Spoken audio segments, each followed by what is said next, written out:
निर्मला और प्रशांत की शादी जल्दी जल्दी में कर दी गई क्योंकि निर्मला की दादी माँ बहुत बीमार थी और वह चाहती थी कि उनके गुजरने से पहले उनकी इकलौती पोती की शादी हो जाए। निर्मला सॉफ्टवेयर इंजीनियरिंग कर रही थी और उसका फाइनल ईयर ही था और इसके बाद वह नौकरी ज्वाइन करने वाली थी। लेकिन तब तक जल्दी जल्दी में उसकी शादी कर दी गई और निर्मला अपने ससुराल आ गई। निर्मला का पति विकास एक सरकारी कर्मचारी था। निर्मला के ससुराल में निर्मला की सास, निर्मला का पति और एक कुंवारी ननद थी।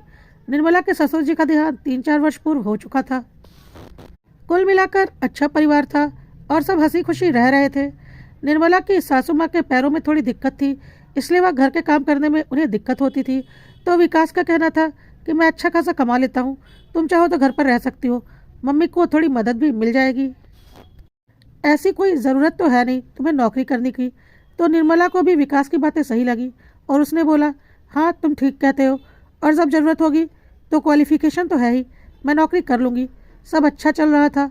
निर्मला की ननद अभी पढ़ रही थी और पढ़ाई पूरी करने के बाद उसकी भी शादी करनी थी। सब कुछ ठीक चल रहा था कि एकाएक बहुत बड़ा वज्रपात हो गया। निर्मला के पति विकास की एक सड़क दुर्घटना में मृत्यु हो गई। घर पर दुखों का पहाड़ टूट पड़ा। किसी को कुछ समझ में नहीं आ रहा था कि यह सब क्या हो गया। निर्मला, उसकी सास और ननद तीनों तो जैसे सुन्न पड़ गई थी। बहुत मुश्किलों से उन्होंने खुद को संभाला। कुछ दिन तो इसी सब में व्यतीत हो गए, लेकिन कोई क्या कर सकता है। जिसे जाना था वह चला गया। अब किसी की ज़िंदगी रुक तो नहीं सकती थी, आगे की ज़िंदगी के बारे में तो सोचना पड़ता ही। निर्मला का पति एक सरकारी कर्मचारी था, इसलिए अपने पति की नौकरी निर्मला को मिलनी थी। लेकिन तब तक निर्मला के सास और ननद को उनके कुछ रिश्तेदारों ने अच्छे से समझा दिया कि तुम्हारे बेटे की नौकरी तो तुम्हारी बहू लेकर चली जाएगी, बाल बच्चे अभी है नहीं, तुम लोगों का क्या होगा। जब नौकरी उसे मिल जाएगी तो वह तुम लोगों के बारे में क्यों सोचेगी, और फिर वह आराम से अपना जीवन यापन करेगी और अपनी ज़िंदगी में आगे बढ़ जाएगी। तुम लोगों का क्या होगा पता नहीं। अभी तो तुम्हारी बेटी की शादी भी नहीं हुई।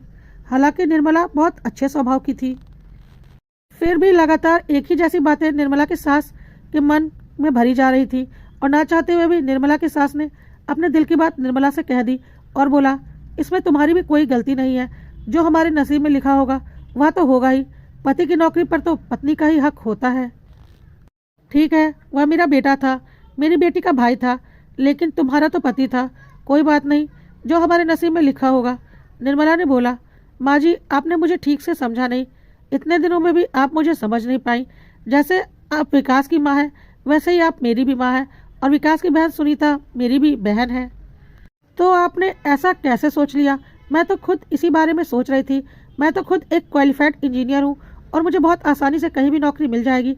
इसलिए मैंने सोचा है कि विकास की नौकरी सुनीता को मिले और मैं विकास के ऑफिस में एप्लीकेशन डाल दूंगी ताकि आप लोगों का फ्यूचर सिक्योर हो जाए और मैं कहीं और नौकरी कर लूँगी।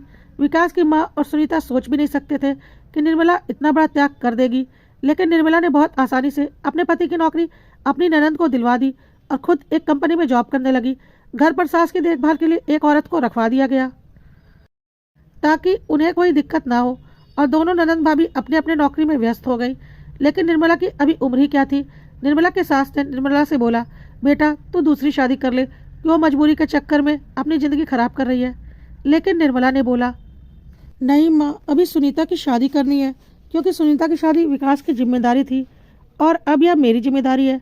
मेरी ज़िंदगी का जो होना था हो चुका है। विकास का कहना था कि अगले साल तक हम सुनीता की शादी करेंगे, तो मैं विकास का वह सपना पूरा करूंगी। सुनीता के लिए आप अच्छा लड़का देखिए, हम सुनीता की अच्छे से शादी करेंगे। एक बहुत बड़ी जिम्मेदारी अभी हमारे कंधों पर है, पहले उसे निपटाने की सोचिए। निर्मला की सास ने सोचा, बहुत अच्छी किस्मत है उनकी जो उन्हें आज के ज़माने में ऐसी बहू मिली है, और उन्होंने देखभाल कर सुनीता की एक बहुत अच्छे लड़के से शादी तय कर दी। सुनीता की शादी के लिए सुनीता के पिताजी इंतजाम करके गए थे और जो थोड़ा बहुत कम ज़्यादा हुआ वह निर्मला ने पूरा कर दिया और सुनीता विदा होकर अपने ससुराल चली गई। अब घर में निर्मला और उसकी सास बचे थे। निर्मला की सास चाहती थी कि निर्मला भी अब दूसरी शादी कर ले, लेकिन निर्मला बोलती थी, अगर मैंने दूसरी शादी कर ली तो आपका क्या होगा। तो निर्मला की सास का कहना था, मेरा जो होना होगा हो जाएगा, मेरी उम्र ही कितनी बची है, लेकिन तेरी तो पूरी उम्र बची है। जरा सोच, मेरे बाद तेरा क्या होगा। मायके भी तू ज़्यादा दिन तक रह नहीं पाएगी, क्योंकि तू भी जानती है एक शादीशुदा बेटी मायके में ज़्यादा दिनों तक रह नहीं सकती, अपनी भाभीयों पर बोझ बन जाती है और रिश्ते बस खराब होते हैं। निर्मला को यह सारी बातें बहुत अच्छे से पता थी, लेकिन पता नहीं क्यों वह विकास को अपने दिल से निकाल ही नहीं पाती थी और इसलिए कभी भी जिंदगी में आगे बढ़ने का फैसला नहीं करना चाहती थी। निर्मला का कहना था, जो जैसा चल रहा है चलने दीजिए। इसी तरह से 2 साल का वक्त और बीत गया। निर्मला अपनी जॉब करती थी और अपनी सास का ख्याल भी रखती थी। सुनीता भी जॉब करती थी, अपने भाई की, जो जॉब उसे उसकी भाभी की बदौलत मिला था। लेकिन शादी के बाद वह पूरी तरह से बदल गई, क्योंकि उसका दिमाग अलग ही स्तर पर चलने लगा, जिसमें कि उसके पति का बहुत बड़ा योगदान था। सुनीता के पति का कहना था, तुम्हारे मायके में तुम्हारी माँ के पास बहुत अच्छा खासा बड़ा मकान है, जिसकी आज करोड़ों में कीमत है, और तुम्हारे पिताजी का बनाया हुआ मकान है, और अब तुम्हारा भाई तो रहा नहीं, तो उसकी हकदार तुम हो, क्योंकि तुम्हारी भाभी की कोई औलाद भी नहीं है। तो तुम माँ से कहो कि वह घर वह तुम्हारे नाम कर दे, क्योंकि तुम ही उनकी वारिस हो। और सुनीता का मन में भी मकान का लालच बैठ गया था, और एक दिन मौका पाकर उसने अपनी माँ से इस बारे में बात की। लेकिन उसकी माँ ने बोला, नहीं, यह कैसे हो सकता है, तू अपना हक अपने ससुराल में दिखा।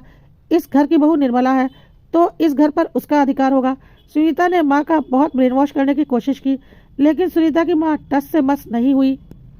उनका कहना था, शादी के बाद बेटियों को उनका अधिकार उनके ससुराल में बहू के रूप में मिलता है, तो इस घर पर निर्मला का हक है, और मैं उससे उसका अधिकार नहीं छीनूंगी, क्योंकि उसने मेरे लिए दूसरी शादी भी नहीं की है। तो इस घर पर तो पूरी तरह से निर्मला का ही अधिकार है। सुनीता के पति ने जब यह बात सुनी तो उसने कहा, कोई बात नहीं, जब घी सीधी उंगली से नहीं निकलता तो उंगली टेढ़ी करनी पड़ती है। हम कोर्ट जाएंगे और केस कर देंगे। केस हमारे हक में ही आएगा, क्योंकि तुम उनकी बेटी हो और तुम्हारा भाई रहा नहीं, तो वह घर तुम्हें ही मिलना चाहिए। और बहुत हुआ तो उस घर का आधा हिस्सा तुम्हारी भाभी को मिलेगा, पूरा वह कैसे ले सकती हैं। जब यह बात सुनीता ने अपनी माँ से कही तो उसमें उसकी माँ को यकीन नहीं हुआ कि वह इतनी नीच कैसे हो सकती है। उन्होंने एक जोरदार तमाचा सुनीता के मुंह पर मारा और बोला, इतनी स्वार्थी तू कैसे हो सकती है? हक और बंटवारे की बात कर रही है, तो यह बता, तेरा उस नौकरी पर हक था जो करके आज तू पैसे कमा रही है? उस नौकरी पर हक निर्मला का था, तेरी भाभी का, लेकिन हमारे भविष्य के बारे में सोचकर उसने अपने भविष्य की चिंता नहीं की और वह नौकरी तुझे दे दी, जो कि उसके पति की नौकरी थी, और तूने बहुत आसानी से वह नौकरी ले ली और अब उस नौकरी को करते हुए अपने ससुराल चली गई। तूने क्या जिम्मेदारी निभाई? मेरी जिम्मेदारी तो आज भी मेरी बहू निभा रही है, जिसने कि अपने पति के हक की नौकरी भी नहीं ली। जिम्मेदारी तो तेरी बनती है ना, तूने मेरे बेटे की नौकरी ली है, तो मेरी सारी जिम्मेदारी भी तेरी है। कितनी जिम्मेदारी निभाती है तू मेरी? तुझे तो यहाँ तक नहीं पता कि मेरी कौन कौन सी दवाइयाँ चलती हैं, मेरी दवाइयों पर हर महीने कितना खर्चा आता है, कुछ भी जानती है तू? तूने आज तक अपनी कमाई से 1 रुपया भी अपनी माँ के ऊपर खर्च किया है? अरे तू हक की बात करती है, हिस्से की बात करती है। नौकरी को किनारे कर, अगर हिस्से की बात भी करती है ना, तो बराबरी का हिस्सा लेने के लिए बराबरी की जिम्मेदारी भी निभानी पड़ती है। कितनी जिम्मेदारी निभाई है तूने आज तक मेरी शादी के बाद से, जरा बताना तो। एक निर्मला है जो मेरी फिक्र में अपनी ज़िंदगी को आगे नहीं बढ़ाना चाहती, इतनी कम उम्र में मेरी जिम्मेदारियां निभा रही है, जो कि मैं तो उसकी सगी माँ भी नहीं हूँ। तुझे तो मैंने अपनी कोख से पैदा किया है, कितनी जिम्मेदारी निभाई है तूने मेरी, जरा सोचकर बता तो। तू हक और हिस्से की बातें कर रही है? तुझे केस करना है ना, जाकर। यह घर मेरे नाम पर है, इसकी मालकिन मैं हूँ, और मैं आज का आज इस घर को निर्मला के नाम पर करूँगी। तुम दोनों को जो करना है कर लो। जब घर मेरा है तो मालकिन मैं हुई, कोई भी कोर्ट या कचहरी मुझे मेरी चीज़ किसी को भी देने से रोक नहीं सकती। और मैं यह घर आज का आज अपनी बहू निर्मला के नाम करूँगी, क्योंकि मुझे पता है पैदा तो मैंने तुझे किया है, पर बेटी तो मेरी निर्मला ही है, और तूने आज यह घटिया हरकत करके मेरी बेटी होने का हक भी खो दिया। जिंदगी में कभी दोबारा मुझे अपनी शक्ल मत दिखाना। सुनीता के पास अपनी माँ की बातों का कोई जवाब नहीं था। वह चुपचाप अपना सा मुंह लेकर अपने ससुराल जाने लगी। निर्मला ऑफिस से आ चुकी थी और बाहर खड़ी थी और सारी बातें सुन रही थी। सुनीता जाते जाते निर्मला को देखकर यह बोल गई कि तुमने मेरी माँ को मुझसे छीन लिया। तो निर्मला ने जवाब दिया, मैंने तुमसे कुछ नहीं छीना, तुमने अपनी हरकतों से अपनी माँ को भी आज खो दिया, लेकिन फिर भी मुझे इस मकान का कोई लालच नहीं है। मैं इतना कमा लेती हूँ कि आराम से अपने लिए एक छोटा सा घर तो ले ही सकती हूँ। तो मैं मम्मी से बात करती हूँ इस बारे में। लेकिन निर्मला की सास ने निर्मला से बोला, तू कुछ नहीं बोलेगी? महान बनने का ठेका ले रखा है क्या तूने? खबरदार, जो अपनी महानता दिखाई, जो हो रहा है होने दे, मुझे उससे कोई लेना देना नहीं। मैं उसकी शक्ल भी नहीं देखना चाहती। बोल दे उससे निकल जाए मेरे घर से। मेरी सिर्फ एक बेटी है जो कि तू है, और एक बेटा था जो अब नहीं रहा, मेरा और कोई नहीं है। बोल दे उससे कि तुरंत मेरे घर से बाहर निकले, नहीं तो धक्के मारकर इस घर से बाहर निकाल दूंगी। यह सब सुनकर सुनीता चुपचाप वहां से चली गई। सुनीता को जाते देख निर्मला की आंखों में आंसू बहने लगे और वह बोली, मम्मी यह सब क्या हो रहा है? मेरी वजह से आज आपके और सुनीता के बीच में रिश्ता खराब हो गया। निर्मला की सास ने उसे गले से लगा लिया और बोला, नहीं बेटा, तेरी वजह से कुछ भी नहीं हुआ, बल्कि तू तो वह डोर है जिसने सबको बांध कर रखा हुआ था। इतना बड़ा बलिदान दिया है तूने अपनी जिंदगी में। तेरा पति नहीं रहा, उसकी नौकरी तूने अपनी ननद को दे दी। अपनी सास की जिम्मेदारी आज भी तू उठा रही है, जो कि तू चाहे तो आसानी से छोड़कर जा सकती है। यह घर अगर मैं उसे दे भी दूंगी तो मैं क्या मुंह लेकर ऊपर जाऊंगी? इस घर पर सिर्फ और सिर्फ तेरा हक है। निर्मला ने बोला, नहीं मम्मी, मुझे कुछ भी नहीं चाहिए। तो निर्मला की सास ने बोला, तू चुप कर, तू यह नहीं तय करेगी कि तुझे क्या चाहिए और क्या नहीं।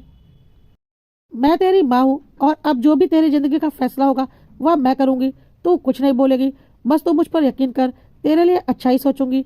जा, तू जाकर आराम कर, थक गई होगी। निर्मला चुपचाप अपने कमरे में चली गई। आज उसे समझ में नहीं आ रहा था कि यह सब कुछ उसके साथ क्या हो रहा है।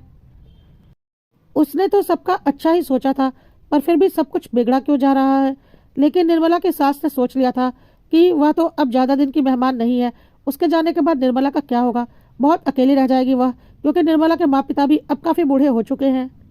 और भाभियाँ ननद के बारे में क्यों सोचेंगी? मुझे ही अपने जाने से पहले निर्मला के लिए कुछ सोचना पड़ेगा। और निर्मला की सास ने अपने रिश्ते में काफी जगह बात चलाई और आखिर में एक जगह अच्छा लड़का उनकी नज़र में आ ही गया, जो कि इंजीनियर था और तलाकशुदा था, क्योंकि उसकी पत्नी को किसी और से प्रेम था और उसने उससे तलाक लेकर अपने प्रेमी से शादी कर ली थी। निर्मला की सास ने बहुत अच्छे से पता किया, वह हर तरह से वह लड़का काबिल निकला और बहुत अच्छा लड़का था। निर्मला की सास ने निर्मला के बारे में सब कुछ बता दिया और उस लड़के से निर्मला की शादी तय कर दी। निर्मला ने जब यह सुना तो उसने बोला, नहीं मम्मी, मैं यह शादी कैसे कर सकती हूँ? सुनीता भी अब आपके साथ नहीं रहती और मैं भी आपको छोड़कर चली जाऊंगी तो आपका क्या होगा? मैं आपको छोड़कर नहीं जा सकती। लेकिन निर्मला की सास का कहना था, मेरे लिए तू अपनी जिंदगी खराब क्यों करती है? मैं तो कुछ दिनों में ही ईश्वर के पास चली जाऊंगी, तेरी तो सारी उम्र पड़ी है। लेकिन निर्मला कुछ भी सुनने को तैयार नहीं थी। निर्मला की सास ने इस बार अपने फैसले पर पूरी अडिग थी और उनका कहना था, यह घर भी मैंने तेरे नाम कर दिया है क्योंकि तू ही इस घर की हकदार है और अब यह शादी भी तुझे करनी ही पड़ेगी क्योंकि यह मेरा आखिरी फैसला है। लेकिन निर्मला ने बोला, ठीक है, मैं यह शादी करने को तैयार हूँ, लेकिन मेरी एक शर्त है और पहले मैं उस लड़के से मिलकर अपनी शर्त बताना चाहती हूँ। और निर्मला ने अपने होने वाले पति को बुलाया। निर्मला ने उसके सामने एक शर्त रखी कि मैं आपसे शादी करने को तैयार हूँ, लेकिन मेरी एक शर्त है, मेरी सासू माँ भी हमारे साथ रहेंगी हमारे घर में, या फिर मैं शादी नहीं कर सकती क्योंकि मेरे अलावा उनकी देखभाल करने वाला कोई नहीं है। इस शर्त को निर्मला के होने वाले पति ने सहर्ष स्वीकार कर लिया और एक महीने बाद निर्मला की सास ने निर्मला की धूमधाम से शादी कर दी। निर्मला ने अपनी सास से बोला, मम्मी, आपने आज तक मुझे जिंदगी में सब कुछ दिया है, लेकिन मैं आपसे आखिर में एक तोहफा और मांगना चाहती हूँ। मुझे आपका यह घर नहीं चाहिए। मेरे पति के पास अपना खुद का अच्छा मकान है और मैं आपको अपने पास रखना चाहती हूँ। मुझे घर का कोई लालच नहीं। आप यह घर सुनीता को दे दीजिए, वैसे भी उसके पिता की संपत्ति है, उसे ही मिलनी चाहिए। मैं तो अब अपनी जिंदगी में आगे बढ़ चुकी हूँ। लेकिन निर्मला की सास का कहना था, बहू तू ठीक कह रही है, लेकिन मेरी जिम्मेदारी, मैं भी तो उसकी माँ हूँ। शादी करके वह भी तो गई थी, लेकिन उसने तो कभी मेरे बारे में नहीं सोचा कि मैं जीऊंगी या मरूंगी। उसे भी तो पता था कि मैं अकेली हूँ, लेकिन तू तू तो बहू होते हुए भी समझ गई कि मैं अकेली कैसे रहूंगी और तूने अपनी शादी के लिए शर्त रख दी। मेरे लिए तो तू ही मेरी बेटी है, तो मेरी प्रॉपर्टी पर तेरा ही हक है। निर्मला ने बोला, नहीं माँ, मुझे प्रॉपर्टी का कोई लालच नहीं। तो निर्मला की सास ने बोला, तुझे तुझे लालच है? यह मैंने कब बोला? मैं तो खुद तुझे यह प्रॉपर्टी देना चाहती हूँ। निर्मला ने बोला, ठीक है माँ, जब आप इतनी जिद कर रही हो तो कम से कम आधा हिस्सा तो सुनीता को दे दीजिए, क्योंकि उसका हक बनता है, भले ही उसने अपनी जिम्मेदारी निभाई हो या ना निभाई हो। निर्मला के काफी समझाने पर निर्मला की सास ने घर का आधा हिस्सा सुनीता के नाम कर दिया। सुनीता को भी आज अपनी गलती का एहसास हो गया था और उसने भी आकर निर्मला से माफी मांगी और रिश्ते एक बार फिर सुधरने की कगार पर आ गए थे। अब सुनीता भी अपनी माँ का पूरा ख्याल रखती थी, क्योंकि उसे समझ में आ गया था जिंदगी में पैसा ही सब कुछ नहीं होता, रिश्ते भी मायने रखते हैं। निर्मला ने जीवन में बहुत दुख और परेशानियों का सामना किया था, लेकिन अब अंततः उसके जीवन में सुखों का आरंभ हो चुका था।